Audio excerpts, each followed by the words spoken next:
Hello, join me at this weird angle. I wanted to try and get like a bookshelf into this, clip, and then, my bed. It's fine. I really wanted to make another like short one shot video. One shot is for fan fiction. Y'all know what I mean.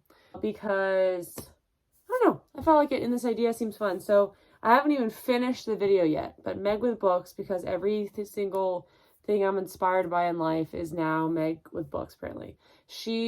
I think she was inspired by somebody else, but it's okay. I was watching this video of hers where it's like, these books will self-destruct in a year. Like, so if you don't read the books, you have to unhaul them. And I was like, this is a great opportunity to make a video to hold myself accountable for all the really fucking old books. Not old as in years ago they were published, but in how long I've owned them. Because I have some books that I've just owned forever, and I'm usually very good at unhauling books I'm no longer interested in and trying to be kind of cutthroat with myself and like, girl, are you actually going to read these? And I'm pretty good at unhauling books, just generally, especially because I'm still in my parents' house. I don't have a ton of space. I only have 2 shelves like this, where there are only technically two shelves, and then another taller shelf right here that is 4, and then I have some like built-in smaller ones, but I also have some other stuff in those, like video games and like coffee table books. So I have to get creative sometimes. So I'm usually pretty good about like, if I buy some books, get rid of some books. But anyway, I picked 10 books that have just been on my TBR for forever that I am still interested in, and if I don't read them in a year, we're gonna unhaul them. So I don't know. Maybe I could do like a little, no, I can't do a vlog of reading these 10 books. That would be absolutely insane. But maybe we can have like a check-in video in a year and see if I read them and like see my thoughts, if I had managed to read some of these. So let's get started. I hid them from you, so it could be a little surprise. So on top, I have Legacy of Kings by Eleanor Herman. You can tell how long I've owned this book, because literally years and years ago, I feel like, not like right when I started watching booktube, but like not long after, everyone was talking about, well, actually I can find out because everyone was talking about this when it came out. 2015. So 7 years. Listen, and like booktubers will talk about, they're like, oh my god, I've had this book on my shelf for 6 months. Like, that's so long. I'm like, homies, I've had some books on my shelves for literally a decade for some of them. It's a choice. But yeah, I've had this since 2015, I guess. Actually, maybe a little bit after, because I think I got this on sale. I don't think I bought this full price. I don't remember. But everyone was losing their mind about this because Eleanor Herman is a historian, and this is like an Alexander the Great. Yeah, an Alexander the Great retelling. And everyone was like, oh my god, it's so cool. Like, she really knows her shit. And the reason I've kept it for so long is I actually studied in school. I had a minor called Classical Studies, which was basically like ancient Mediterranean history. I kind of did the Classical Studies minor for Greek mythology, and then got tricked and realized that it was basically mostly like ancient Macedonia. It was like ancient Mediterranean. And so I did all these classes that I didn't really care about to get the minor. But one of the classes I did that was a surprise was I took an Alexander the Great class, and it was so interesting. Like, some of the books I read for that class, I was genuinely like pretty interested in. And so that's kind of why I've kept this. And I've also heard it compared to Fallen Kingdoms. So, and I know it's a series, so I've kept it. So that's number 1. Let's do it like this. The second one is Wrinkle in Time, which is probably the oldest book I own that I haven't read. Oh, there's a bookmark in here. I got this as a child, and I've just never read it. And then my grandmother, can you see? My grandmother gave me, you can't see that, but she gave me like her versions of all the companion novels, because I don't think it's actually a continuous series. But I don't know, I tried to read this a couple times like as a kid, and I couldn't get into it. I probably made it like at least 50 pages or something.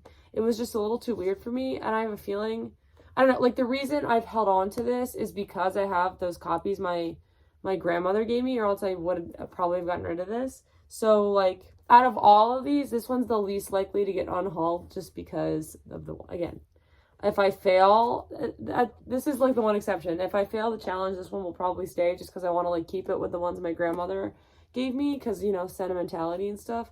But this book is so short. Like, please, God, Claire, read it. Yeah, there's that one. Y'all know what Wrinkle in Time's about. Number 3 is Hollow City by Ransom Riggs. So I've read Miss Peregrine's Home for Peculiar Children twice. Once when I was like 15 or something. I was pretty young. And then again when I feel like I was like in college. So maybe like 18, 19. Both times I loved it. I love that book. I think it's great. And then I just completely lose interest in continuing on with the series. This is the second book. I've owned it literally for years. And I don't know if I lose interest because, like, if I, like, doubly lost interest because now it's a 6-book series instead of a trilogy like it was originally supposed to be. And I'm just like, I can't do it. Or if, like, I don't know. I just have never continued with the series. I don't have any, like, urgency to. If I read this, I would have to reread the first one. So, I'm like, I don't know. So, we'll see if I read it this year. Because I really did love Miss Peregrine's. So, I don't know. All right, number 4 is The Hotel Never Sink by Adam O'Fallon Price. My mom bought this for me at this indie bookstore we went to in New York City. She offered to buy me a book, and it was one of those local stores that doesn't have, like, a ton of necessarily... It's mostly, like, literary fiction, which is not necessarily something I'm interested in all the time, but this seemed interesting. And I really, like, she offered to buy me a book, and I really wanted to, like, buy one in New York and have that kind of special memory. But yeah, I feel like I looked up the Goodreads reviews on this and they weren't great. And so now I'm nervous to read it. And I've just been nervous to read it. I don't know. We'll see if I do it. It's not that long, so. Next is Wind Witch by Susan Dennard. I read Truth Witch, I think in 2020. And I bought this recently because it was like $3 at a used bookstore.